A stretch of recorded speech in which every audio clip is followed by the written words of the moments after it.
നിങ്ങൾക്ക് ഈ കഥ ഇഷ്ടപ്പെടുകയാണെങ്കിൽ ചാനൽ സബ്സ്ക്രൈബ് ചെയ്ത് കാണണേ.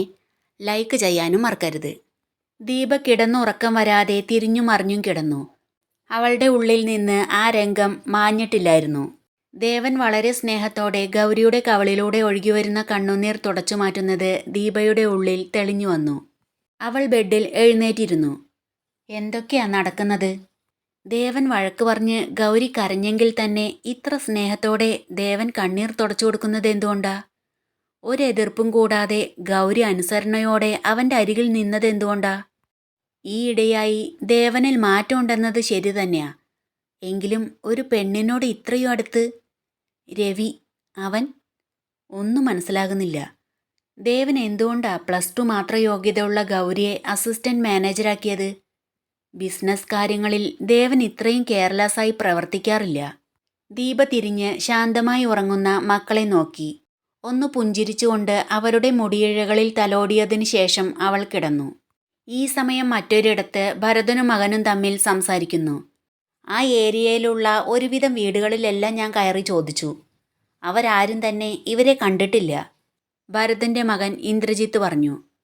എന്നാലും ജയിലിൽ നിന്നിറങ്ങി ഭാനു എവിടെ പോയതായിരിക്കും?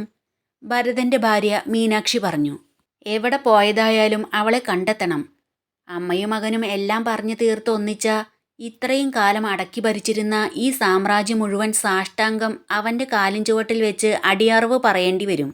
ആ വിൽപത്രത്തിൽ എന്താണ് എഴുതിയിരിക്കുന്നതെന്ന് അവൾക്ക് ചിലപ്പോൾ അറിയാൻ കഴിയും. അന്ന് അതെടുത്തുകൊണ്ടുവന്ന് ദേവൻ അവളെയാ ഏൽപ്പിച്ചത്. ഗായത്രിയുടെ മരണത്തിനും ഭാനുവിനെ നരേന്ദ്രൻ്റെ ഭാര്യയാക്കിയതിലുള്ള എൻ്റെ പങ്കിൽ നരേന്ദ്രന് ചെറിയൊരു സംശയം അന്നുണ്ടായിരുന്നു. മക്കളുടെ ജീവനും ഭീഷണിയുണ്ടാവുമോ എന്ന ഭയം അയാളിൽ ഞാൻ കണ്ടതാ. പിന്നെ തന്ത്രശാലിയായ പരമേശ്വരൻ വക്കീലും അന്ന് അയാളുടെ വലങ്കൈ ആയിരുന്നല്ലോ. അതുകൊണ്ട് വിൽപത്രത്തിൽ എന്തെങ്കിലും ഉണ്ടാകാതിരിക്കില്ല. വിൽപത്രം എവിടെയാണ് സൂക്ഷിച്ചു വച്ചിരിക്കുന്നതെന്ന് ഭാനുവിന് പോലും അന്നറിയില്ലായിരുന്നു. എല്ലാം ആ വക്കീലിൻ്റെ ബുദ്ധിയാ. മക്കള് രണ്ടും വളർന്ന് സ്വന്തം കാലിൽ നിൽക്കാറായപ്പോഴാ വിൽപത്രം എവിടെയാണെന്ന് ആ കള്ള വക്കീൽ പറയുന്നത്. എന്നാലും പ്ലാനുകളെല്ലാം കൃത്യമായി പോയിക്കൊണ്ടിരുന്നതാ. മഹിയുടെ മരണത്തിൽ ആർക്കും സംശയം ഉണ്ടായിരുന്നില്ല. അതിനിടയിൽ ഹേമ ഒരു കളി കളിച്ചതാ എല്ലാം അബദ്ധത്തിലാക്കിയത്. ദേവന്റെ സ്വഭാവത്തിൽ പെട്ടെന്നുണ്ടായ മാറ്റം കൊണ്ടാ ഭാനു നമ്മളെ സംശയിക്കാൻ തുടങ്ങിയത്, ഭരതൻ പറഞ്ഞു. അതുകൊണ്ട് മാത്രാണെന്ന് പറയാൻ പറ്റില്ലച്ചാ. മഹിയെ നമ്മൾ കൊന്നു തള്ളിയതാണെന്ന് അറിഞ്ഞതിന് ശേഷം അമ്മയുടെ വാക്കും പ്രവൃത്തിയൊക്കെ നമുക്കെതിരായിരുന്നല്ലോ. അതുകൊണ്ടാ ആൻറ്റി മഹിയെ കൊന്നത് നമ്മളാണെന്ന് അറിഞ്ഞത്, ഇന്ദ്രജിത്ത് പറഞ്ഞു. അതേടാ, എനിക്ക് വെപ്രാളം ഉണ്ടാവും. നരേട്ടൻ മരിച്ചതിന് ശേഷം, അല്ല, നിന്റെ അച്ഛൻ കൊന്നതിന് ശേഷം ഭാനു മക്കളും ഇവിടെയാ കഴിഞ്ഞിരുന്നത്. നിന്നെപ്പോലെ തന്നെ ഞാൻ മഹിയും ദേവനെയും കണ്ടിരുന്നത്. അതുകൊണ്ട് മഹിയെ നീയും നിന്റെ അച്ഛനും കൂടി ഇല്ലാതാക്കിയതാണെന്ന് അറിഞ്ഞപ്പോൾ എനിക്ക് സഹിച്ചില്ല. ഭാനു അല്ല, ഞാനായിരുന്നു നിങ്ങളെ പോലീസിന് കാണിച്ചു കൊടുക്കേണ്ടിയിരുന്നത്. നിന്നെപ്പോലൊരു മകനെ പെറ്റതിന് കുറ്റം ഏറ്റെടുത്ത് ഞാനായിരുന്നു ജയിലിൽ പോയി കിടക്കേണ്ടത്. അതിനു പകരം ഭാനുവിനെ ഭീഷണിപ്പെടുത്തി കുറ്റം ഏറ്റെടുപ്പിച്ചു നിന്റെ അച്ഛൻ. കാത്തിരുന്നോ, ദേവൻ വരും. നിന്റെയൊക്കെ കാലനായി, മീനാക്ഷി പറഞ്ഞു. നിന്നെയായിരുന്നു ആദ്യം കൊല്ലേണ്ടിയിരുന്നത് എന്ന് പറഞ്ഞ് ഭരതൻ മീനാക്ഷിയുടെ നേരെ പാഞ്ഞെടുത്തു. അച്ഛാ, ഒന്ന് വെറുതെ ഇരിക്കുന്നുണ്ടോ എന്ന് പറഞ്ഞ് ഇന്ദ്രജിത്ത് ഭരതനെ പിടിച്ചുമാറ്റി. അന്ന് ദേവൻ അരവട്ടനായിരുന്നു.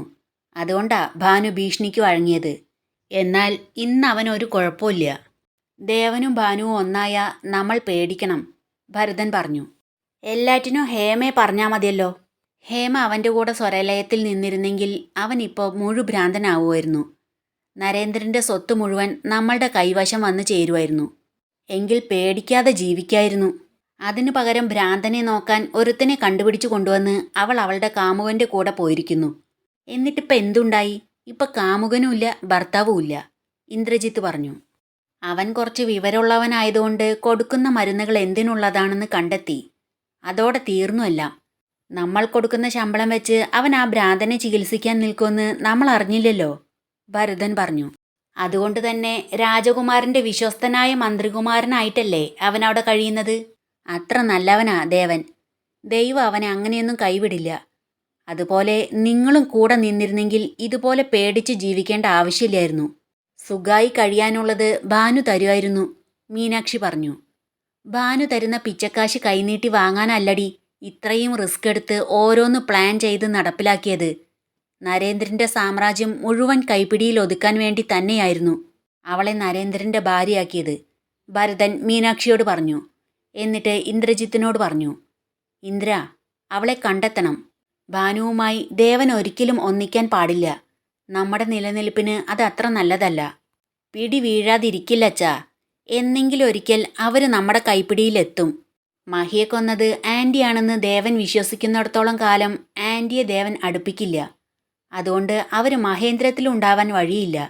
മറ്റെവിടെയെങ്കിലും അന്വേഷിച്ചാൽ മതി, ഇന്ദ്രജിത്ത് പറഞ്ഞു.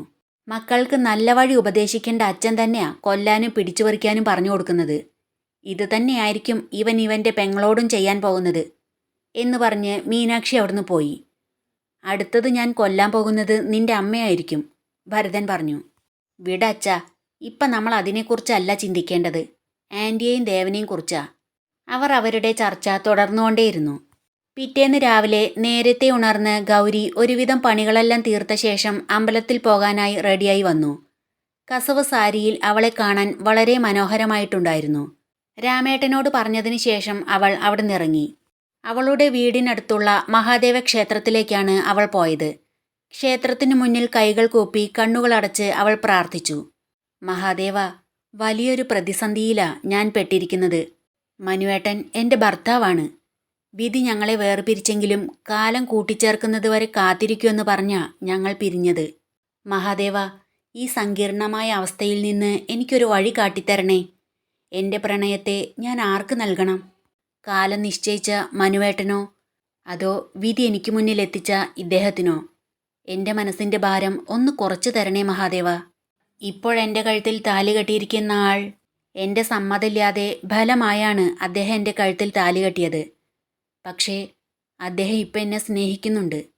എന്നോട് വളരെ കരുതലോടും സ്നേഹത്തോടും കൂടിയാണ് അദ്ദേഹം പെരുമാറുന്നത്. ആ സ്നേഹത്തിനു മുന്നിൽ എനിക്ക് എങ്ങനെയാണ് കല്ലായിരിക്കാൻ കഴിയുക?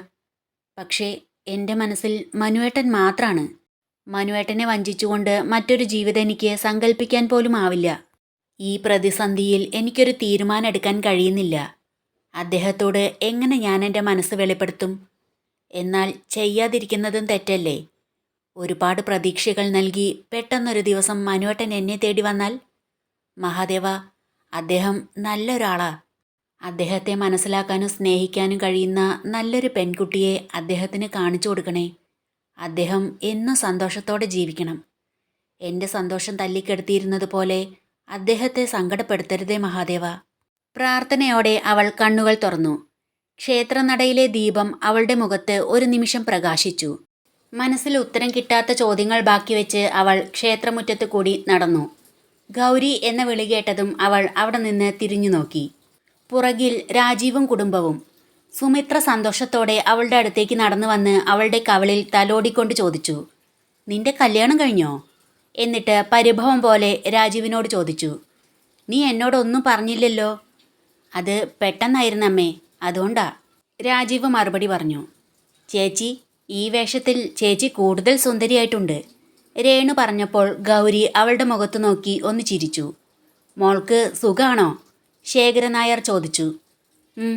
അവൾ സന്തോഷത്തോടെ തലയാട്ടി. സന്തോഷത്തോടെയുള്ള ഈ മുഖം കണ്ടറിഞ്ഞൂടെ അവൾക്ക് സുഖാണെന്ന്? സുമിത്ര പറഞ്ഞു. മോളുടെ ഭർത്താവ് എന്ത് ചെയ്യുക? ശേഖരൻ നായർ ചോദിച്ചു. അത് കേട്ടതും അവളുടെ മുഖം പെട്ടെന്ന് വാടി. ഞാൻ പോയിക്കോട്ടെ, എനിക്ക് വീട്ടിലൊന്ന് പോണം, അച്ഛൻ്റെ അടുത്ത് എന്ന് പറഞ്ഞ് ഗൗരി അവിടുന്ന് നടന്നു നീങ്ങി. ഈ കുട്ടിക്കിതെന്തു പറ്റി? ഭർത്താവിനെക്കുറിച്ച് ചോദിച്ചപ്പോൾ പെട്ടെന്ന് മുഖം വാടി, ഒന്നും പറയാതെ പോയി. സുമിത്ര രാജീവിൻ്റെ മുഖത്ത് നോക്കി ചോദിച്ചു. അറിയില്ലമ്മേ, പെട്ടെന്നൊരു ദിവസം കല്യാണം കഴിഞ്ഞ് ഓഫീസിൽ വന്നു. അന്ന് നല്ല കരച്ചിലായിരുന്നു. എന്താ ഉണ്ടായതെന്ന് ഇതുവരെ ആരോടും പറഞ്ഞിട്ടില്ല. ഗൗരി പോകുന്നത് നോക്കി രാജീവ് പറഞ്ഞു. ഗൗരി അവളുടെ വീടിൻ്റെ ഗേറ്റ് തുറന്ന് അകത്തേക്ക് കയറിയപ്പോൾ രാഘവൻ സിറ്റൗട്ടിൽ ഇരിക്കുന്നത് കണ്ടു. ഗൗരി വരുന്നത് കണ്ട് രാഘവൻ സന്തോഷത്തോടെ എഴുന്നേറ്റ് നിന്നു. നീ തനിച്ചാ വന്നത്? രാഘവൻ ചോദിച്ചു. അവൾ ചിരിച്ചുകൊണ്ട് മൂളി. അവൾ അകത്തേക്ക് നോക്കി ചോദിച്ചു, ഇളയമ്മ? അകത്തുണ്ട്, വാ എന്ന് പറഞ്ഞ് രാഘവൻ അവളെ കൊണ്ട് അകത്തേക്ക് കയറി.